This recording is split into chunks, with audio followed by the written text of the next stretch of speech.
Alléluia. Que le nom du Seigneur soit béni. Amen. Je bénis le Seigneur pour ce temps qu'il nous donne. Je bénis le Seigneur pour sa grâce, pour sa fidélité envers nous. Amen. Aujourd'hui, j'aimerais qu'on s'entretienne sur un sujet que le Seigneur a mis sur notre cœur, que je vais intituler « Et ce jour-là, que devons-nous faire ?» Ou bien « En ce jour-là, que devons-nous faire ?» Et ce jour-là, que devons-nous faire? Amen. On va, par la grâce de Dieu, regarder ce sujet-là sur plusieurs, on va dire, séances. Et à travers ce message, ce que le Seigneur a mis sur notre cœur, c'est que nous comprenions que lorsqu'il est question dans les Écritures de cette expression-là, ce jour-là, c'est que Dieu est en train de faire une action, est en train de faire une chose précise. Et quand Dieu est en train de faire quelque chose de précis, quand Dieu est en action, il nous appartient en tant que peuple, en tant qu'assemblée. D'abord, pour ceux qui ont la charge de conduire l'Église, de comprendre la pensée de Dieu et de la transmettre au reste du peuple, de manière à ce que tout le peuple, toute l'assemblée répondent, non seulement comprennent la pensée du Seigneur, mais répondent à cette pensée-là. Amen.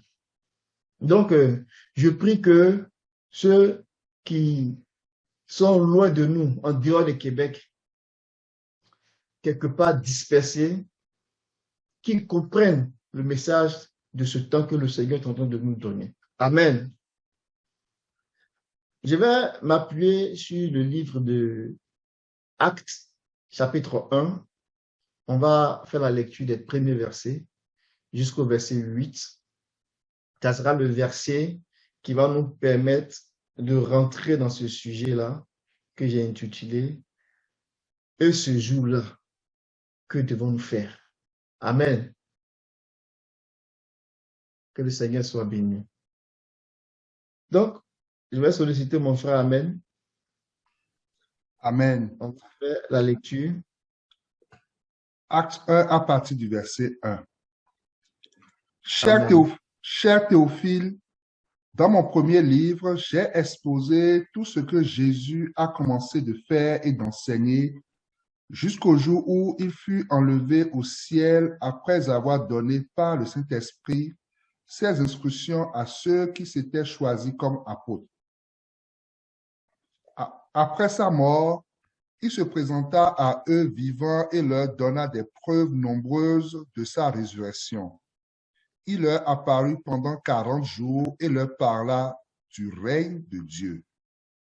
Or, un jour qu'il prenait un repas avec eux, il leur recommanda de ne pas quitter Jérusalem, mais d'y attendre que son Père leur accorde le don qu'il leur avait promis. C'est le don que je vous ai annoncé, leur dit-il. Car Jean a baptisé dans l'eau, mais vous, c'est dans le Saint-Esprit que vous serez baptisés dans peu de jours. Comme ils étaient réunis autour de lui, ils lui demandèrent, « Seigneur, est-ce à ce jour-là que tu rendras le royaume à Israël ?» Il leur répondit, « Il ne vous appartient pas de connaître les temps et les moments que le Père a fixés de son propre autorité. » Verset 8. Mais le Saint-Esprit descendra sur vous. Vous recevrez sa puissance et vous serez mes témoins à Jérusalem, dans toute la Judée et la Samarie et jusqu'au bout du monde. Amen. Amen. Que le Seigneur bénisse sa parole. J'ai deux choses que je vais établir par rapport à ce passage. Je vais appeler ça deux considérations très essentielles pour la suite du message. Et comme je disais, on va le regarder tranquillement sur plusieurs séances. Et donc, ces deux choses-là seront comme les portes d'entrée de ce message-là. La première, avant de rentrer dans ces deux choses-là, pour ceux qui étudient les Écritures, les étudiants de la Bible. Amen. Mais quand je parle d'étudiants de la Bible ici, je ne parle pas de ceux qui ont des projets d'aller dans une école de théologie. Je parle des personnes qui sont inscrits dans la pensée du Seigneur, selon laquelle il est dit que celui qui lise là, qu'il fasse attention. C'est de ce type d'étudiants-là que je parle. Selon la pensée aussi de Pierre, il dit que de faire attention à la parole prophétique. Amen.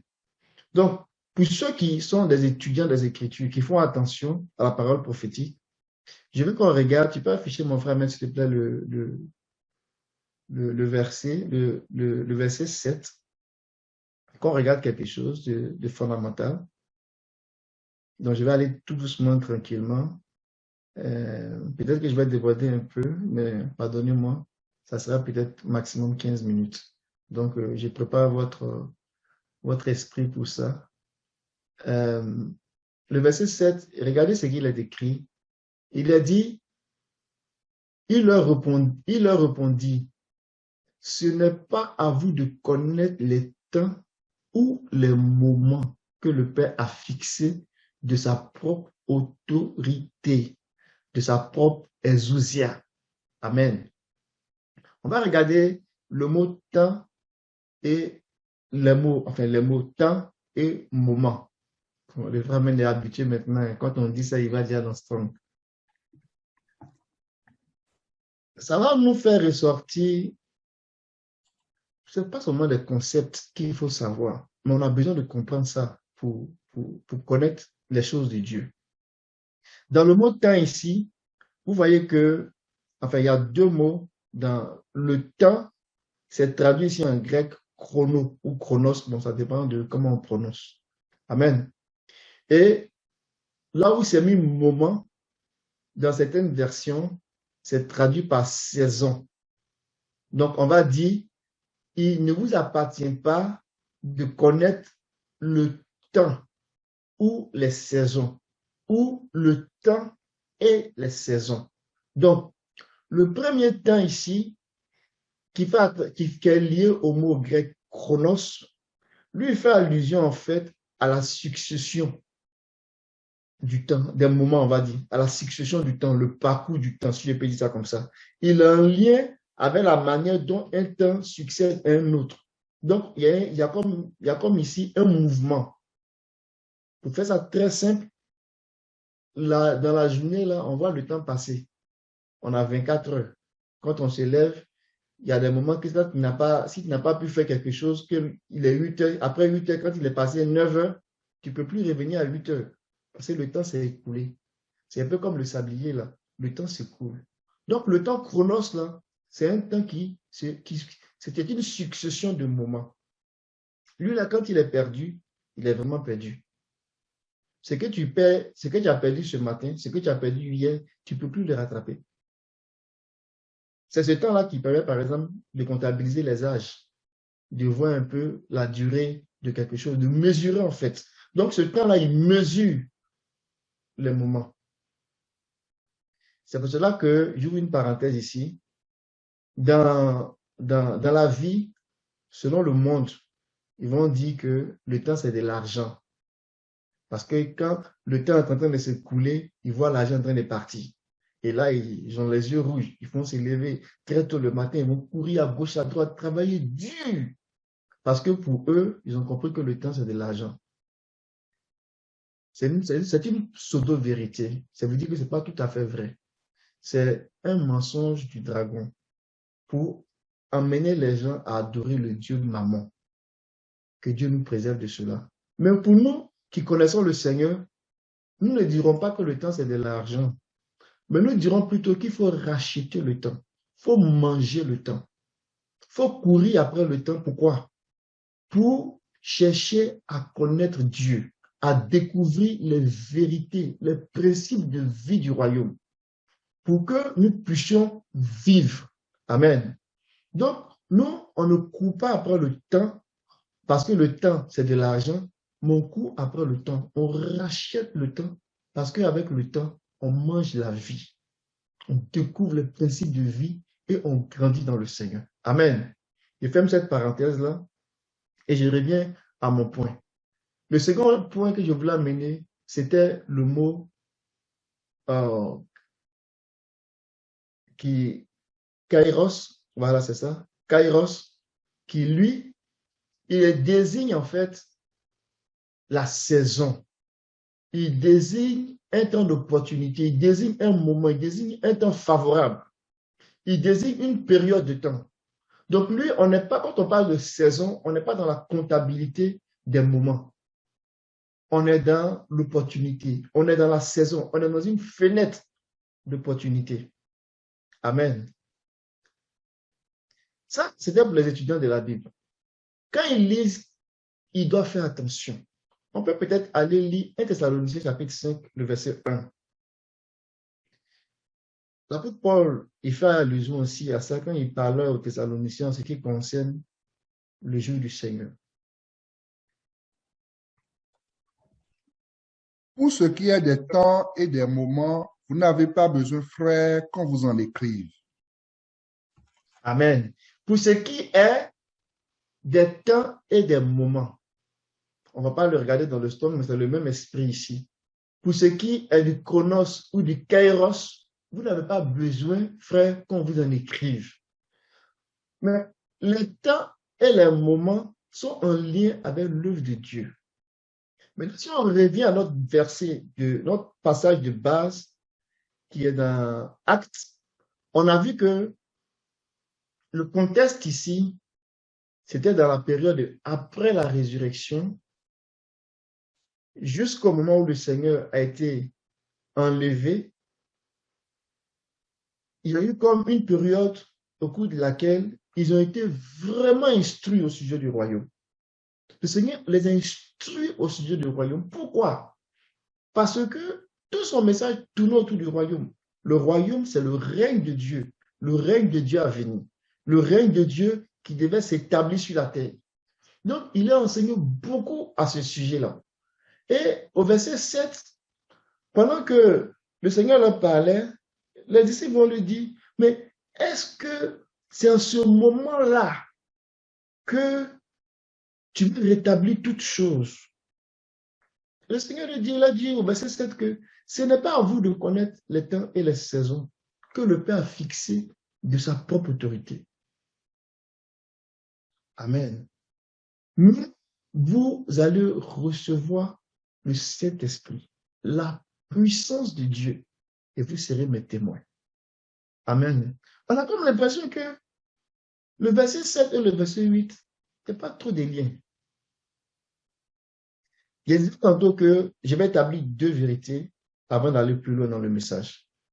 Et la première vérité ou le premier point que je veux qu'on considère, il y a un lien entre le temps et les saisons avec le témoignage. Ça, c'est quelque chose qu'on doit comprendre. Qu'est-ce que je vais dire? Les disciples étaient curieux de savoir le temps et les saisons. Et le Seigneur, il dit que ce n'est pas à vous de connaître le temps et les saisons que Dieu a fixé de sa propre autorité. Mais vous recevrez le Saint-Esprit, la puissance de Dieu, et vous serez mes témoins. Alléluia. Et vous serez mes témoins à Jérusalem, dans la Judée, dans la Samarie, jusqu'aux extrémités de la terre. Ça laisse croire que il y a quelque chose, il y a un lien entre le verset 7 et le verset 8, dans le sens que il témoignait, et en témoignant, ils seront capables de faire les liens entre le témoignage et le temps. Prenons Matthieu 24, verset 14.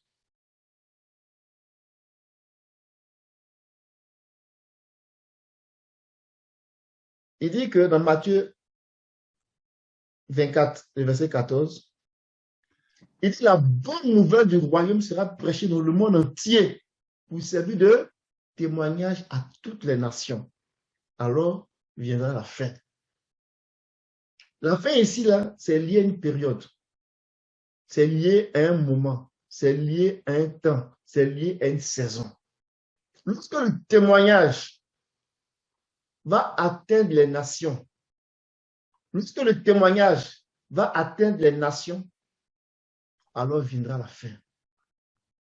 Mais si on parle du témoignage, il y a trois choses que nous devons garder à l'esprit. Lorsqu'on parle du témoignage du Seigneur, il y a trois choses que nous devons garder à l'esprit. Le témoignage du Seigneur nous parle de la personne du Seigneur. Quand on témoigne du Seigneur, on témoigne de la personne du Seigneur. Quand on témoigne du Seigneur, on témoigne de la puissance du Seigneur. Quand on témoigne du Seigneur, on témoigne aussi du projet du Seigneur. Voici les trois composantes qu'on retrouve dans le témoignage. Quand les témoignages concernant le Seigneur vont tourner autour de ces trois points. On va parler de la personne du Seigneur, on va parler de la puissance du Seigneur, on va parler du projet du Seigneur. Depuis le début des Écritures jusqu'à la fin, depuis la Genèse et jusqu'à l'Apocalypse, le témoignage que les serviteurs de Dieu ont apporté vont tourner toujours autour de ces trois choses-là. La personne du Seigneur, la puissance du Seigneur et le projet du Seigneur. Donc, dans le verset 8 ici, le Seigneur dit que quand vous allez recevoir le Saint-Esprit, vous serez capable d'être mes témoins. Alléluia. Mais lorsque on témoigne, lorsqu'on est témoin du Seigneur, on parle de sa personne, on parle de sa puissance, on parle de son projet. Mais comment peut-on parler de son projet si on ignore le temps? Son projet s'inscrit dans le temps. On va lire quelques versets et vous allez voir que à chaque fois que les prophètes, les apôtres ont prêché, ont témoigné, dans la majorité des cas, ils font toujours référence au temps. Si on veut se mettre à donner des exemples, on n'en finirait pas. Mais je vais vous donner deux exemples. Un exemple de Zacharie, en lien avec la notion de « on se joue là », et je vais donner un autre exemple avec l'apôtre Pierre. Allons-y dans Zacharie chapitre 12. On va lire le verset 1 jusqu'au verset 9. Alléluia. Que le Seigneur bénisse sa parole. Oracle, parole de l'Éternel sur Israël. Ainsi parle l'Éternel qui a étendu les cieux et fondé la terre et qui a formé l'esprit de l'homme au-dedans de lui. Voici, je ferai de Jérusalem une coupe d'étourdissement pour tous les peuples d'alentour et aussi pour Juda dans le siège de Jérusalem. En ce jour-là, je ferai de Jérusalem une pierre pesante pour tous les peuples. Tous ceux qui la soulèveront seront meurtris et toutes les nations de la terre s'assembleront contre elle.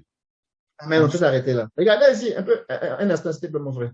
Regardez ici Zacharie, au verset 3. En ce jour-là, ce qui va suivre là, ça va décrire une action précise du Seigneur. Et là, il parle de Jérusalem. Il dit, je ferai de Jérusalem une pierre pesante. Alléluia. Une pierre pesante. Dieu va poser une action précise. Donc, il dit, en ce jour-là. Souvenez-vous que le thème que nous sommes en train de regarder là, c'est en ce jour-là, que devons-nous faire? Donc, je suis en train d'amener des éléments pour tranquillement nous faire asseoir dans le message. Je vais peut-être prendre quelques bouts. Au verset 4, on va dire encore, en ce jour-là, dit l'Éternel, je frapperai tout doucement tous les chevaux. Donc, il posait là une action précise. Si on va encore au verset 6, par exemple, il dit, en ce jour-là, je ferai des chefs de Juda comme un foyer ardent parmi du bois. On peut encore aller au verset 9, par exemple. Au verset 8, qui est un verset glorieux. En ce jour-là, l'Éternel protégera les habitants de Jérusalem. Alléluia! Et le faible parmi eux sera dans ce jour comme David. Et la maison de David sera comme Dieu. Waouh! Comme l'ange de l'Éternel devant eux. Tout ça, ce sont des prophéties. Le prophète Zacharie ne les a pas annoncés comme ça. Dieu va le faire. Mais en ce jour-là. Alléluia. Au verset 9, il dit par exemple, en ce jour-là, je me forcerai de détruire toutes les nations qui viendront contre Jérusalem. Donc, Dieu a un plan très clair. Donc, quand le prophète dit en ce jour-là, le peuple doit dire, mais de quoi tu parles, Seigneur? Qu'est-ce que tu veux dire? Donc, il ne peut pas annoncer, il ne peut pas témoigner des choses de Dieu sans nécessairement faire référence au temps. Il y a un lien entre le témoignage et le temps et les saisons. Cette bonne nouvelle sera prêchée à toutes les nations pour servir de témoignage. Et alors viendra la fin. Allons-y dans Actes, s'il te plaît, mon frère. Actes chapitre 3. On va lire le verset 19 au verset 21. Repentez-vous donc et convertissez-vous pour que vos péchés soient effacés, afin que des temps de rafraîchissement viennent de la part du Seigneur, et qu'il envoie celui qui vous a été destiné, Jésus-Christ, que le ciel doit recevoir jusqu'au temps du rétablissement de toutes choses, dont Dieu a parlé anciennement par la bouche de ses saints prophètes. Alléluia. Regardez le message. Regardez le message de Pierre comme ayant reçu le Saint-Esprit et qui maintenant commence à témoigner des choses de Dieu. Mais il dit des choses qu'il sait. Il dit des choses qu'il a compris. Il dit des choses que l'Esprit est en train de lui dire de dire. Il dit que repentez-vous et convertissez-vous pour que vos péchés soient pardonnés, afin que quoi? Afin que des temps de rafraîchissement. Quand on regarde dans le Strong ici, là, des temps de rafraîchissement, il va parler des saisons. Alléluia. Il dit afin que viennent des saisons. Donc, Kairos. Afin que viennent des saisons, des périodes de rafraîchissement. Mais si on retourne dans le même verset, s'il te plaît, on peut retourner dans le verset toujours. Si on retourne dans le même verset un peu plus loin, afin que viennent les temps de rafraîchissement, qu'il envoie celui qui vous a été destiné, Jésus-Christ, que le ciel doit recevoir jusqu'au temps. Le mot temps ici, là, c'est écrit chronos. Ça veut dire au temps marqué, à un moment donné, à un moment précis. Alléluia. Ce que Dieu est en train de faire est glorieux. Voici Pierre qui est en train de parler. Il dit, Jésus là, Jésus que vous voyez là, le Seigneur a fait de lui Seigneur et Christ. Alléluia. Il a été fait Christ et Seigneur. Et le ciel l'a retenu. Ça veut dire qu'il est rentré dans le ciel même. Il est rentré dans la présence sanctuaire. Ce n'est pas un lieu physique. Il est rentré dans la présence sanctuaire de Dieu, dans la présence du Dieu puissant, le Dieu infiniment grand, que personne ne peut voir. Et là-bas, la Bible dit qu'il est retenu par le ciel jusqu'au temps marqué. Au temps marqué.